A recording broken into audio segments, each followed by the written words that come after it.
এই রিপোর্ট দিয়ে কি হবে? রিপোর্ট কি ধুয়ে খাবো? রিপোর্টটা দিয়ে কি হবে এটা তো এর পরের বিষয় থাকবে।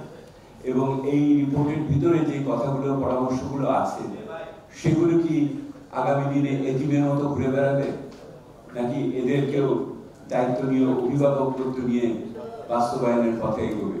সেই প্রশ্নের জবাব একটু শেষের দিকে আমাদের মতামতগুলো আমরা করব।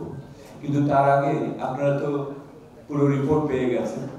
আপনারা বলতে পারবেন না যে আমরা কোনো গোপনীয়তার ভিতরে কাজ করেছি। আপনারা পুরো রিপোর্ট পেয়েছেন। গতকাল মাননীয় প্রধান উপদেষ্টা হাতে দেওয়ার পরপরই আপনাদের হাতে দিয়েছি। আপনারা দেখবেন যে এই রিপোর্টটি এখনো আমরা সাবধানতার কারণে খসড়া শব্দটা লিখে রেখেছি। কারণ এখনো দু একটি পরিসংখ্যান আমরা পুনর্বিবেচনা করছি যে বিভিন্ন জায়গা থেকে নেওয়া হয়েছে সেগুলি তারা সঠিকভাবে দিয়েছে কিনা, অথবা তাদের আবার নতুন পরিসংখ্যান আসলো কিনা। প্রত্যেক দিনই তো নতুন নতুন হিসাব হচ্ছে, তো সেইগুলি আমরা এটা দেখার চেষ্টা করছি। 12 জন লোকের হাতে লেখা হয়েছে। 12 জন না, আসলে তো 20 জন হবে, কারণ আমার সহকর্মীরা ছিলেন লেখার ভিতরে। সেহেতু বিভিন্ন হাতে লেখা হয়েছে, বিদেশি ভাষায় লেখা হয়েছে। এটার কিছু সম্পাদনার প্রয়োজন পড়বে, আমরা সেই সম্পাদনাটাও করব। এই পুরো কাজটা আগামী 1 মাসের ভিতরে আমরা শেষ করে এটাকে ছাপিয়ে বের করার চেষ্টা করব। 1 থেকে 1.5 মাস সময় লাগবে এটা আনুষ্ঠানিকতা করা এবং ছাপিয়ে এটা বের করার জন্য। এটার সম্পাদনা মানে ভাষাগত সম্পাদনা, ওখানে দেখবেন ইংরেজি, আমেরিকান ইংলিশও আছে, আবার ব্রিটিশ ইংলিশও আছে। ওটার ভিতরে অনেক সময় বিলিয়নও আছে, কোনো সময় ক্রোড়ও আছে। এগুলোকে আমাদের সম্পাদনা করতে হবে, আমরা সেটা করব। করার পরে এটা আমরা বের করব। আপনারা দেখেছেন, আমি জিজ্ঞেস করেছিলাম প্রধান উপদেষ্টার অফিসকে যে এইটার গ্রন্থস্বত্ব কার কাছে থাকবে, মালিকানা কার কাছে থাকবে গ্রন্থস্বত্ব।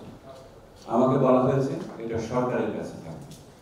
সেহেতু আপনারা দেখবেন যে গ্রন্থস্বত্ব দেওয়া আছে বাংলাদেশ সরকারকে।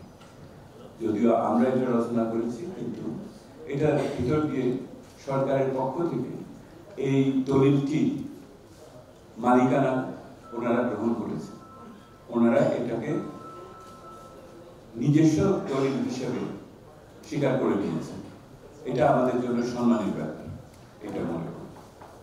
আর যেখানে ভিতরে যে সমস্ত মতামতগুলো দেওয়া আছে সেগুলি প্রত্যেকটি ব্যক্তি যিনি লিখেছেন তাদের ব্যক্তিগত মতামত।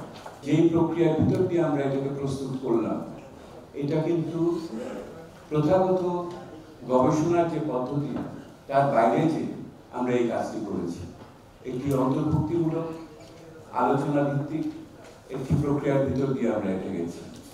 আপনারা যদি লিস্টটা দেখেন, আপনাদের সামনে দেওয়া আছে যে এইটার ভিতরে যে আলোচনাটা হয়েছে।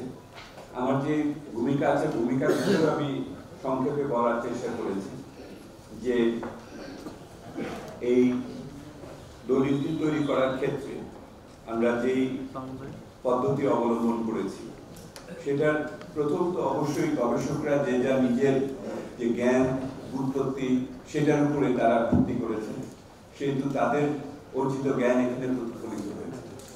একই সাথে তারা তারপরে যে বিভিন্ন তথ্য সেই ক্ষেত্রে প্রাসঙ্গিকভাবে পাওয়া যায় সেগুলি তারা ব্যবহার করেছে।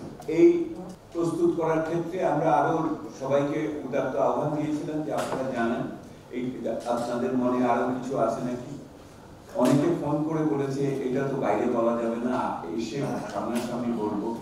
আমরা বলেছি দেখেন, আমি প্রথম থেকে বলছি আমরা ব্যক্তি নিয়ে আলোচনা করছি না, প্রতিষ্ঠান নিয়ে আলোচনা করছি না, আমরা প্রক্রিয়া নিয়ে আলোচনা করছি। এই ঘটনা কিভাবে ঘটলো এইটি হলো আলোচনার বিষয়। সেহেতু ব্যক্তিগত যদি আরো কোনো তথ্য উপাত্ত থাকে এটা আপনারা দুদকে নিয়ে যান, সরকারের ফাইন্যান্সিয়াল ইউনিটে নিয়ে যান, বিএফআই বা বাংলাদেশ ব্যাংকে বা দুর্নীতি দমন কমিশনের কাছে নেন।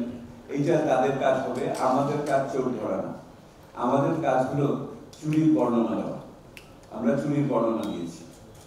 এখন যে বিষয়টি এর সাথে এসছে সেটা হলো যে আমাদের আহ্বানে সাড়া দিয়ে আপনারা দেখবেন 340 জন বিভিন্ন ধরনের মতামত আমাদের কাছে পাঠিয়েছে।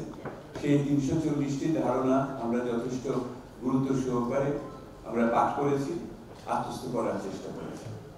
সেহেতু এই পুরো প্রক্রিয়াটা আপনারা, এইটাকে আপনাদের কাছে আমি জোর দিয়ে এত সময় নিয়ে বলছি এই জন্য, যদি এই প্রক্রিয়াটা আমরা না বুঝি তাহলে এই দলিলের কিন্তু বৈধতার জায়গাটা আপনারা ধরতে অসুবিধা হবে।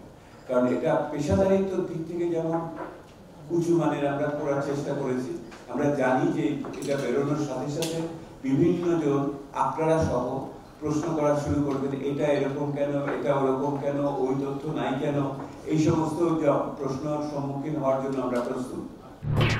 এলো খবরের কাগজ, নিখাত, নির্ভীক, নিরপেক্ষ।